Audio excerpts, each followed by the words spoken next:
जय श्री राम। योगेश अनंत काले सभी सुनने वालों का स्वागत करता है। मेरा व्हाट्सएप नंबर है 9970151429 9970151429। मित्रों, कल जैसे हमने सुना तो वो सुन के आपको भी अब ऐसा लगा होगा कि यार ये चिरकुट, मालदीव है, श्रीलंका, मलेशिया, नेपाल, ये जैसे चिरकुट लोग हमें आजकल आंखें क्यों दिखाते थे। मालदीव का वो चिल्लर चिरकुट, हाँ, अब्दुल गयूम, या फिर वो अहमद अज्जान, या फिर वो अहमद शाकसान, डायरेक्ट मारकाट की बात, और वो भी भारत से। वे भिकमंगो, कयूम और अनजान, पता नहीं तुम्हारा 100-150 साल के बाद वजूद रहेगा भी नहीं, तुम धरती पे रहोगे या नहीं। डूबना तो भाई पक्का है, कौन से साल डूबोगे मुझे नहीं पता। और तुम जैसे चिरकुट, हाँ, डायरेक्ट हमसे बात करते हैं। वो नेपाल का प्रचंड, वो चीनी मेम क्या आ गई, हाँ, ये लाल सलाम वाला भोंकने लग गया था 10 साल पहले का, सोचो। राजपक्षे भी भोंकता था, भाग गया अब वो। और वो बुढ़ा मुल्ला मलेशिया का महातीर मोहम्मद, बड़ा ज्ञान दे रहा था कश्मीर पे 2019 का, पता है ना आपको। अब पाम तेल का ऐसा पिछवाड़े लात बैठी है कि साला ऑफिस छोड़ के खुद ही भागना पड़ा। लेकिन गंभीर विषय मित्रों ये है कि ऐसा क्यों हुआ। गत 40-50 साल से जो भी दुनिया में था वो हमको आग दिखा रहा था, चाहे मोटा हो छोटा हो। नहीं, आप सोचते होंगे कि वो मैं भूल गया, नहीं भूला हूं। हमारा पड़ोसी भाई, उन लोगों का तो बस वो, आप उनके दिल का जज्बा देखो। इंशाअल्लाह हम बहुत बहादुर कौम है, हाँ? हिंदू काफिर तो डरपोक है, चाहे जो असला लाए इंशाअल्लाह हम मुसलमान हैं, शहादत देना इंशाअल्लाह हम जानते हैं, हिंदू की नस्ल मिटा देंगे। अबे भिकमंगो, वो हमारे यहाँ पे एक कहावत है, खाने को नहीं दाना और अम्मी चली बुनाने। कमाल है। लेकिन मित्रों, कमाल ये नहीं है कि ये ज़्यादा बोलते हैं, कमाल ये है कि वो असल में विश्वास रखते हैं कि जो वो बोल रहे हैं वो कर सकते हैं। मित्रों, ऐसा क्यों होता है? क्या हमने ही इनकी ये मानसिकता बनाई है? क्या 2008 में बम्बई हमले, 93 में लोकल ट्रेन हमले, वहाँ से शुरू होके 48 पीछे जाओ कश्मीर पे हमले, हमने क्या किया? बार बार कव्वाली के प्रोग्राम किए, अमन की आशा, लाहौर कराची मुशायरे किए, गज़ल संध्या, पता नहीं और क्या क्या हुआ। हाँ, मिठाइयाँ बांटी जा रही थी ईद और दिवाली पे, क्या हुआ? नील बटा सन्नाटा। अभी 8 दिन पहले ही हमारे 4 जवान वीर गति प्राप्त हुए कश्मीर में। हेमराज का तन से जुदा हुआ सर मैं नहीं भूल सकता। ये वाघा पे जो तमाशा चल रहा है ना, घिन आती है उससे। मुझे हेमराज का कटा हुआ सर दिखता है जो उन्होंने तोहफे में भेजा था। और यहाँ पे दिवाली ईद पे आप मिठाई बांट रहे हो, हाँ?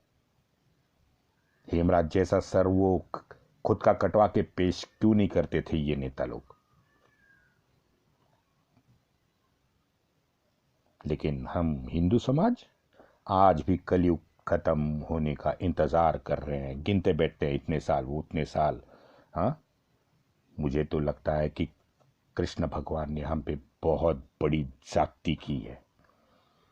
उन्होंने जाति की और भगवत गीता में बता डाला कि मैं ही मैं हूँ, परित्राणाय साधूनाम, हाँ, धर्म संस्थापनार्थाय संभवामि युगे युगे। बस हमारे तो वही कृष्ण भगवान हैं जो आएंगे तो आएंगे, है ना। हमें क्या कुछ करने की जरूरत है, वो तो भगवान आएंगे ही, हर युग में आ रहे हैं। और वैसे भी कल की तो अवतार ले चुके हैं, यूट्यूब पे वीडियो पड़े हुए हैं सब ज्ञाता पंडितों के। भाई छत्रपति शिवाजी महाराज हो, राणा महापराक्रमी राणा प्रताप हो, लसित बड़फुकन हो, अहोम राजा हो,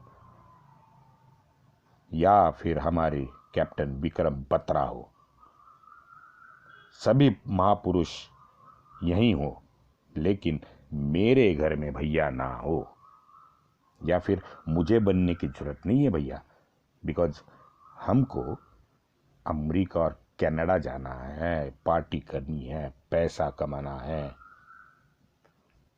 आप योगेश जी बिल्कुल सही कह रहे हैं, हिंदू धर्म रक्षा जरूरी है ना। लेकिन मित्रों, गलती हमारी नहीं है।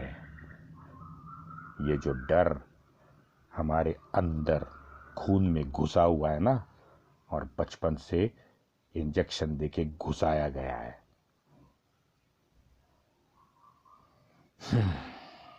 चलो अब बात निकली है तो मुझे याद आया कि वो शुरुआती में हमने, है ना, 1193 घोरी तक हम आए थे, और बाद में मैं बताने वाला था कि मैंने लिख भी लिया था एपिसोड पूरा कि वो सूफी दरिंदा मोहिउद्दीन चिश्ती, उसके बारे में मैं बताने वाला था। लेकिन आज अभी थोड़ा सा उसको रखते हैं, मोहिउद्दीन चिश्ती बुड्ढे को साइड में।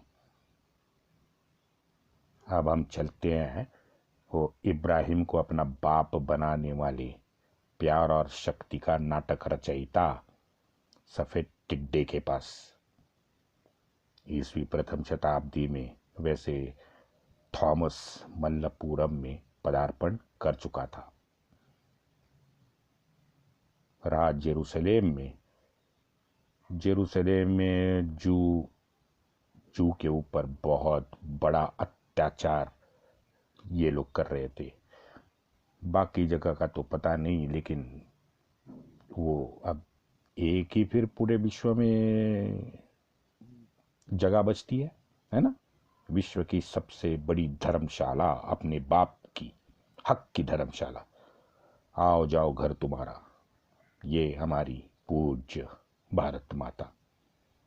तो आ गए फिर मुंह उठा के, जैसा जू ने मारा वो आ गए यहाँ पे। मित्रों माफ करना, लेकिन मुझे ना आजकल मन में रात को ख्याल आता है, हाँ, कि ये जो हमारी प्यारी भारत माँ है ना, उसको मैं अब ना उसके पाँव में बैठूं और जरा उसको भी सुनाऊं कि अम्मा, ओ अम्मा, अब वो तुम्हारा समय नहीं रहा, वो प्यार व्यार जरा कम करो। हाँ, तेरी पनाह में पाने वाले तेरे ये जो बच्चे तुझे नोच खा रहे हैं ना, उस पे थोड़ा सा ध्यान दो बस अब। ये सिर्फ प्यार करना, 2000 साल से बैठ के खिला रही हो, क्या फर्क पड़ा? हाँ, देव कौन दानव कौन, बस पल्लू के नीचे आ गए तो बन गए तेरे बच्चे। हाँ, अरे अम्मी अब बस कर। क्या हमारे जैसे तेरे खुद के बच्चों को अब घर से बाहर निकालेगी क्या? हाँ, झूठ है तो बोलो। वो सुअर रोहिंग्या क्या कर रहे हैं भाई हमारे धरती पे, है ना।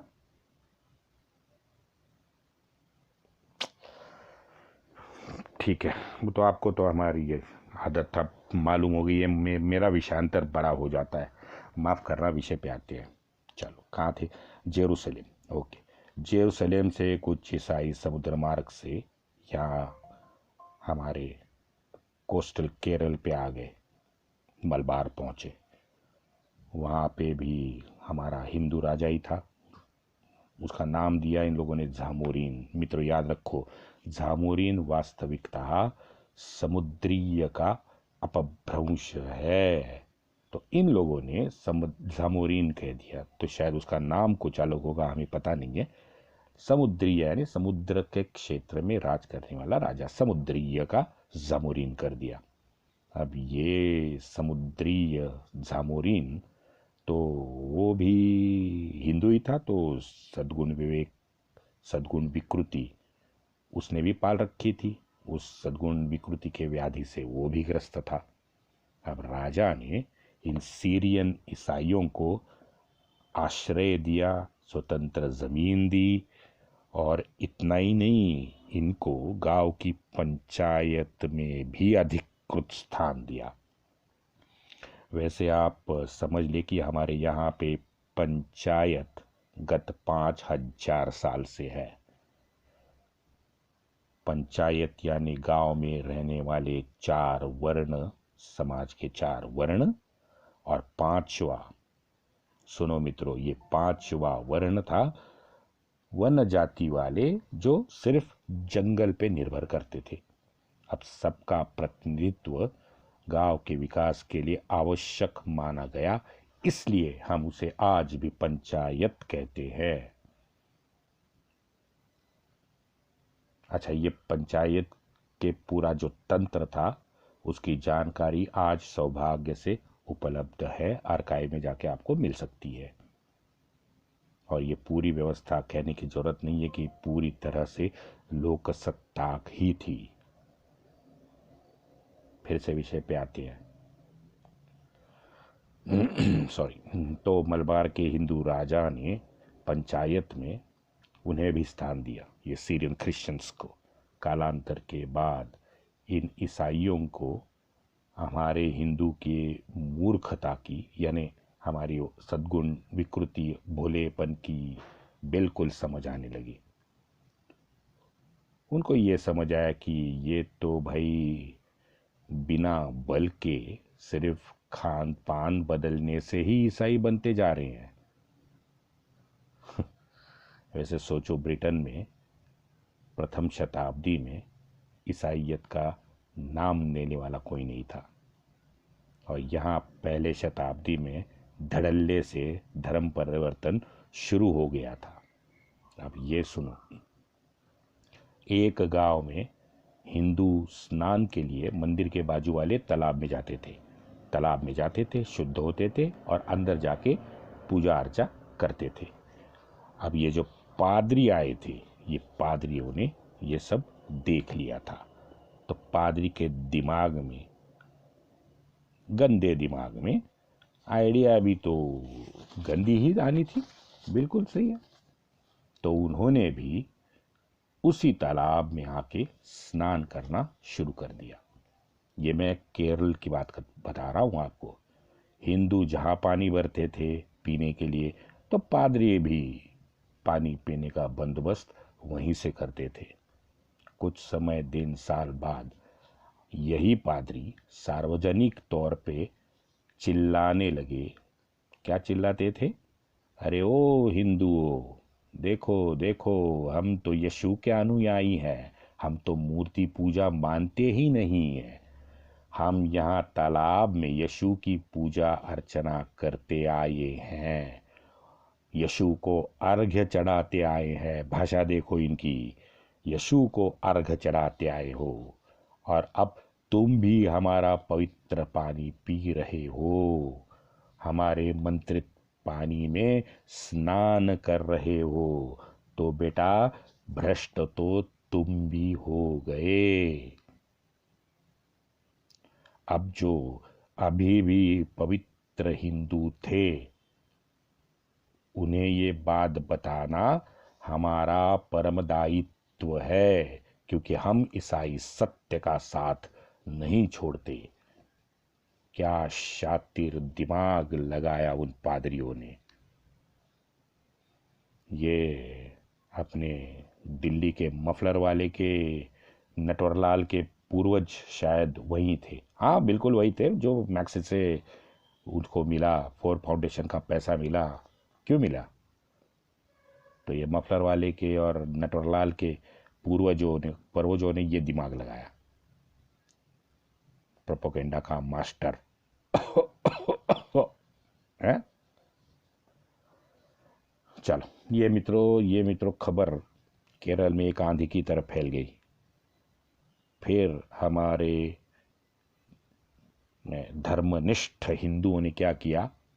बहिष्कार। किस पे? पादरियों पे नहीं, जो धर्मांतरित हिंदू थे ना उन पे बहिष्कार। क्या बात है। तो फिर वो जैसा अशोक ने चांडाल बनाया, निष्कासित किया मांसाहार पे, यहाँ पादरी ने मात्र स्नान और पीने के पानी से उधम मचाया था। गांव के गांव ईसाई हो गए थे, न चाहते हुए भी गांव के गांव ईसाई होने लगे थे। अब और एक किस्सा सुनाता हूं। अब हुआ यूं कि ईसाई में भी फिरके अभी भी है, वो बताते नहीं है लेकिन है। अब यीशु के तो कहते हैं सिर्फ 12 बच्चे बचे थे। वो पीटर था जो उसने अपनी लड़की को रोमन के यहाँ भेज के खुद की जान बचाई थी। वो स्टोरी मालूम है आपको? चलो बताऊंगा कभी आगे, आगे समय तो मिलेगा तो बताऊंगा। तो यीशु के तो ये 12 बच्चे थे। तो अब इन फिरकों में केरल में स्पर्धा शुरू हो गई कि भाई तेरे धर्मांतरित ज्यादा या मेरे धर्मांतरित ज्यादा।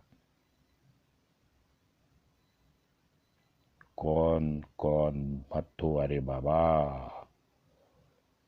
हम जो हमेशा से ही इन भाइयों का चारा थे, है ना।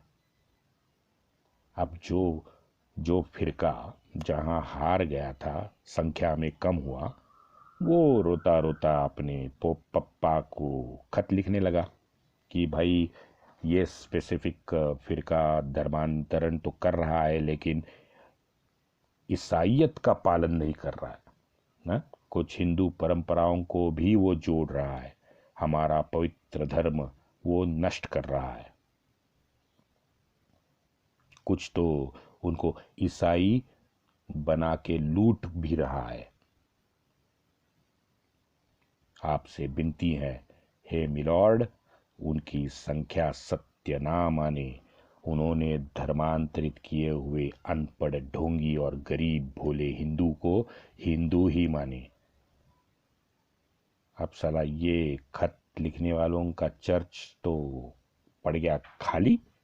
वहां से तो गोरे पप्पा को पैसे ही नहीं मिल रहे थे, तो गोरे पप्पा तो शातिर दिमाग लगा के गोरे पप्पा ने वहां वेटिकन से एक फरमान भेज दिया। फरमान क्या था? सबको ईसाई माना जाए और आप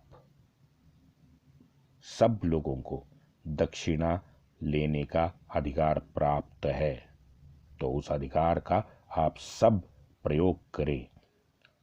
इन अनपढ़ लोगों को पूरी दुनिया का एकमात्र मसीहा यीशु का संदेश पहुंचाना हमारा प्रथम कर्तव्य है।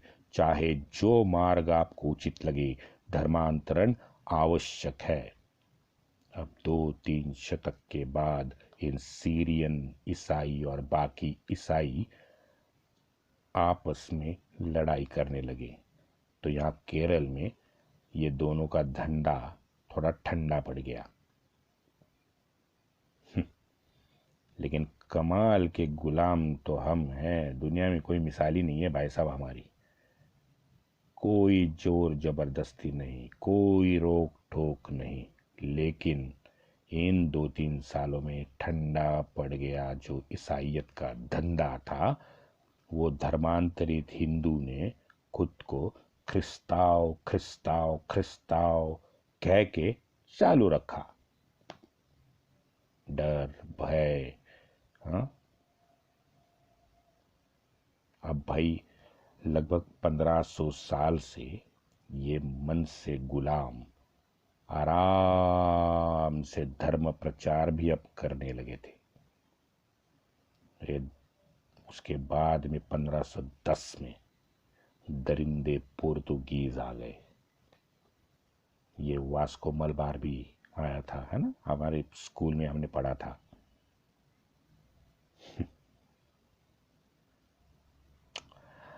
उसके बाद में, वास्को के बाद में एक पाताल यंत्री पोर्तुगीज राजा ने वेटिकन से बुलवाया।